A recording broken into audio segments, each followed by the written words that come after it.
All right. I'm not sure this person has a name. It looks more like a date or numeric code for them, but SFX0930201 asks tips and checkpoints for preparation for an upcoming check ride. For example, should you fly the night before or not fly at least twice a week leading up to it? Any tips that I could have? So some of the tips that I have for a check ride is, first, I have a video that I made on how the check ride works. And I highly recommend you go check that one out. I will go ahead and put it down inside of the description.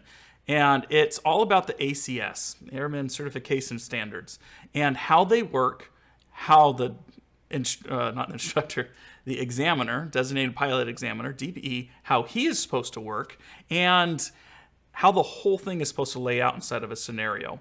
Understanding how it works is key because it can help you know what's going on. Now, as far as a tip, like leading up to it, I don't know if there's any good thing or bad thing. Just the day before, relax. Try not to worry. Try to make yourself comfortable and get a good night's sleep. Don't necessarily go flying the day before, but definitely make sure you're ready the days prior to that, just so that you can be prepared.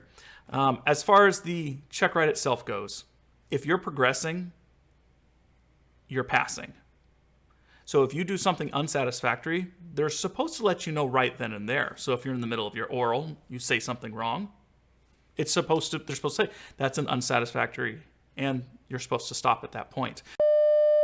All right, guys, I wanted to stop the video there for just a second to give a better answer about that. During the oral portion of your check ride, they're not waiting for you to make a mistake so that they can tell you that you failed. They're wanting to make sure that you have the general knowledge that you're supposed to have. And minor details, minor mistakes, they're probably going to let that slide, make a note of it, and talk to you about it during the debrief. But just make sure you're not going deep diving into the wrong answer, because then they have to tell you that was wrong. Anyways, let's get back to the video. Same thing with your flight. If you're up there, you're flying, and you do a maneuver, and you're like, man, I totally messed that up. If the scenario continues to develop and you continue to fly, it doesn't matter. You've already passed that section. He's supposed to tell you, or she, sorry, supposed to tell you right then and there if you made a mistake. So I think those are the best things. Oh, and last one, during your check ride, if during the flight portion something bad happens and you have to discontinue or it's an unsatisfactory, don't discontinue the flight. The pressure's off at that point. Go ahead and do as many maneuvers as you can, because anything that you can still execute at that time still counts. And then maybe you only have to come back and do one thing instead of redoing half the check ride. So, Airmac E again. I love the E. My CFI told me to talk through doing procedures. I did that for my check ride with the DPE. I reckon that helped me pass. It showed the DPE, at least what I was thinking. Yes, absolutely do that. Talk about what you're doing. Talk about what's going on inside of your mind.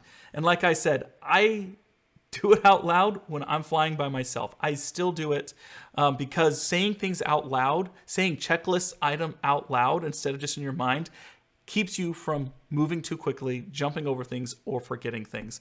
And it's invaluable talking out loud. And I have had other instructors, like I was saying before, I wish every single student I had talked the way that you do. I would not have to teach them nearly as much because I already know what they're thinking instead of telling them what they should be thinking. So I think that is good.